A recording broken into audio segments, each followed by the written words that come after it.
Hello beautiful souls. Soul journey to spiritual path में मैं प्रियांजलि आप सभी का स्वागत करती हूँ।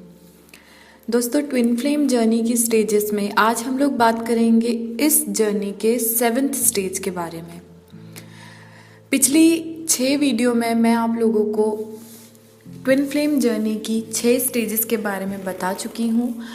जो 7th नंबर का स्टेज है, जो आपके सेपरेशन के बाद जो रनर और चेजर वाला फेज आता है 6 नंबर का, उसको पार करने के बाद आता है जिसको हम कहते हैं सरेंडर वाला स्टेज। सरेंडर मतलब ये कि जब आप लोग अपनी जर्नी में खुद के ऊपर फोकस करना स्टार्ट कर देते हैं, अपना इनर वर्क, जैसे कि मैंने लास्ट वीडियो में आपसे कहा कि रनर और चेजर फेज से बाहर आकर आप लोगों को एक दूसरे के ऊपर ध्यान ना देकर खुद के ऊपर ध्यान देना चाहिए।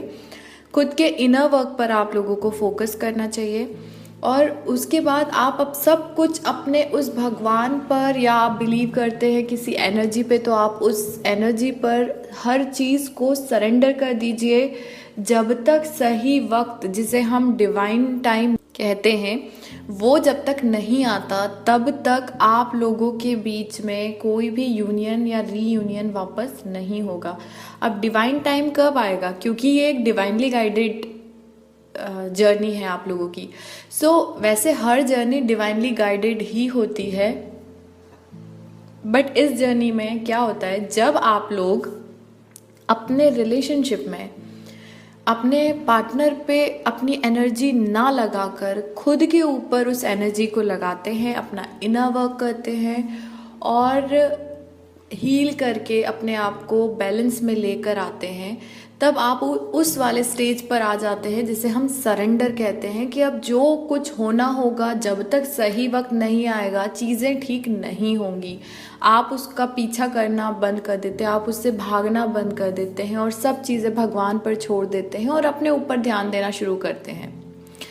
अब अगर मैं नॉर्मल दूसरी लैंग्वेज में कहूँ तो जब आप इस वाले स्टेज में आते हैं ना, तब आप अपने सोल से, अपने ट्विन सोल से या अपने ट्विन फ्लेम से कोई भी एक्सपेक्टेशन नहीं रखते कि वो वापस आएगा या आपको कांटेक्ट करेगा या आपसे मिलेगा या चीज़ें जो भी हैं, आप कोई भी एक्सपेक्टेशन उससे नहीं रखते, क्योंकि आप बैलेंस में आ जाते हैं और आप अपनी हर जो भी इच्छाएं हैं या जो भी आप चाहते हैं वो सब चीज़ें आप सरेंडर कर देते हैं भगवान को और उस पर बिलीव भी करते हैं। ऐसे नहीं कि बस सरेंडर कर दिया लेकिन डाउट है क्या पता होगा कि नहीं।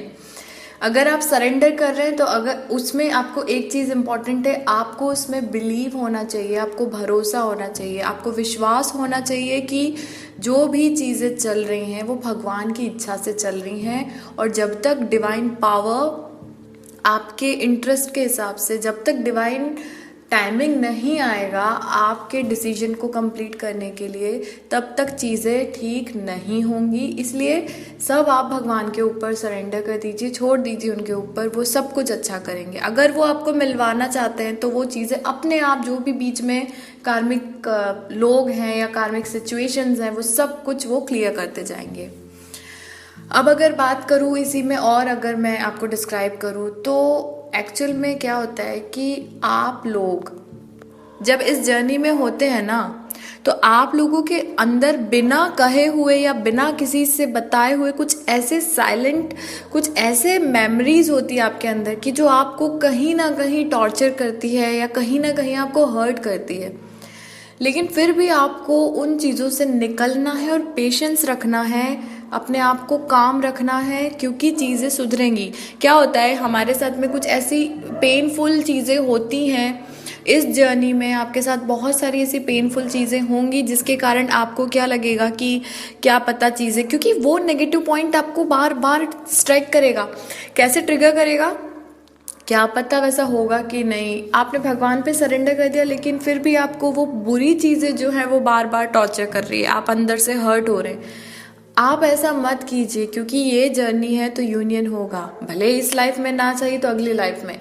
अब वो कैसे, अगर इस लाइफ में क्यों नहीं होगा, क्योंकि आप अपने ऊपर फोकस नहीं कर रहे। अगर आप चाहते हैं कि आप अपना इसी लाइफ में यूनियन करें तो आप अपने ऊपर ध्यान देना शुरू कीजिए, क्योंकि आप अगर अपनी एनर्जी उस पर लगाएंगे तो आप कभी हील नहीं हो पाएंगे। सो अपने ऊपर ध्यान दीजिए, इनर वर्क जल्दी कंप्लीट कीजिए ताकि आप अपनी इस जर्नी में यूनियन में जल्दी से जल्दी आ जाएं और इसी लाइफ टाइम में आए। अपने आप को बहुत काम रखिए, शांति से काम कीजिए, पेशेंस रखिए, चीज़ें अपने आप सुधरेंगी। हमेशा इन चीज़ों के लिए आपको भरोसे की ज़रूरत है। भगवान पर बिलीव रखिए, ट्रस्ट कीजिए उन पर, वो सब चीज़ें ठीक करेंगे।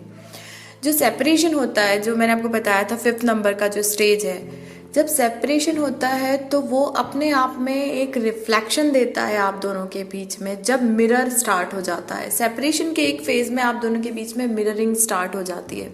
वैसे काफ़ी बार आप लोग एक दूसरे के लिए मिरर का काम करते हैं बहुत सारी स्टेजेस पे, बट मोस्टली जो मिररिंग होती है ना, वो सेपरेशन से सबसे ज़्यादा, मतलब फ्रिक्वेंटली मिररिंग वाले इफेक्ट्स आप दोनों के बीच में स्टार्ट हो जाते हैं।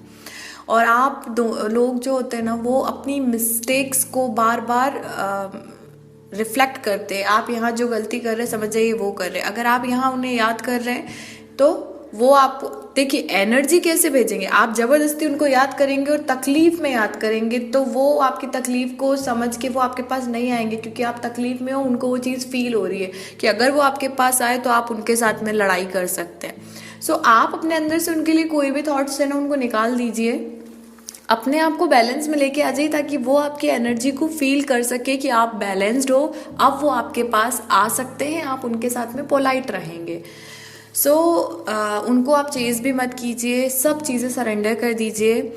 और एक बात, अगर आप चाहते हैं, अगर आपके पास एक सेकंड चांस आता है तो आप उस टाइम में भी सिर्फ भगवान पे बिलीव रखिए, उनके उस पावर पे इतना ट्रस्ट रखिए कि ये जो फेज़ है वो फेज़ अगर आप सरेंडर करेंगे ना तो हर चीज़ जो कि आपकी डेस्टिनी में ऑलरेडी लिखी हुई है वो आपके साथ होगी। उसके लिए आपको टेंशन बिल्कुल नहीं लेना है, क्योंकि ये जो फेज़ है ना आपका, ये फेज़ आपके लिए समझ लीजिए यूनियन के जस्ट पहले वाला फेज़ होता है। अगर आप ऐसे स्टेज पे हैं कि आप अपने आप को हील कर चुके हैं, आप बैलेंस में आ चुके हैं और आपने अब सब कुछ भगवान पर छोड़ दिया है कि अब जब होना हो तो हो और नहीं होना हो तो भी आप खुश हैं, होना है तो भी आप खुश हैं।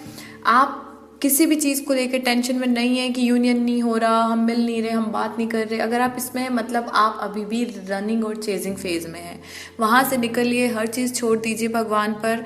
आपको कोई फ़र्क नहीं पड़ता वो आए या ना आए, क्योंकि अब आपको भगवान पे भरोसा है। अगर वो आपका ट्विन है, अगर वो सच में आपका ट्विन है तो वो ज़रूर आएगा, ये आपको पता है। इसलिए आप हर चीज़ भगवान पे छोड़ दीजिए, क्योंकि ट्विन फ्लेम कभी भी अलग नहीं हो सकते। कुछ टेम्परेरी सेपरेशन उनके बीच होता है ताकि उनकी अवेकनिंग हो जाए, लेकिन कंप्लीट परमानेंट सेपरेशन उनके बीच में कभी नहीं होता, क्योंकि यह एक ट्रू लव है आपके लिए। सो इस वाले स्टेज पे आप बहुत ज़्यादा फोकस कीजिए। इफ़ यू वांट यूनियन और reunion then you have to surrender yourself to the divine. आप अपने आप को भगवान को सरेंडर कर दीजिए, हर चीज़ को सरेंडर कर दीजिए। वो आपके लिए बहुत अच्छी एक स्टोरी लिख के बैठे हैं, वो हर चीज़ सही समय आने पर ही आपके सामने लेके आएंगे। सो अपने आप को हील कीजिए, सब कुछ सरेंडर करना शुरू कर दीजिए, क्योंकि अब जो लास्ट वाला स्टेज आएगा वो आप लोगों के लिए बहुत अच्छा स्टेज होगा। सो ये आपका सेकंड लास्ट स्टेज है जिसमें आपको सरेंडर करना सीखना है। अब नेक्स्ट जो 8 नंबर का स्टेज है हम लोगों का, जो वननेस वाला, वो मैं आप लोगों को अगली वीडियो में जल्दी अपलोड करूँगी। उसकी हो सकता है मैं कल ही उसकी वीडियो अपलोड करूँ। सो बने रहिए आप लोग मेरे साथ में। अगर आप लोगों को मुझसे कुछ पूछना है तो आप लोग मुझसे कांटेक्ट कर सकते हैं इंस्टाग्राम या फिर फेसबुक पर।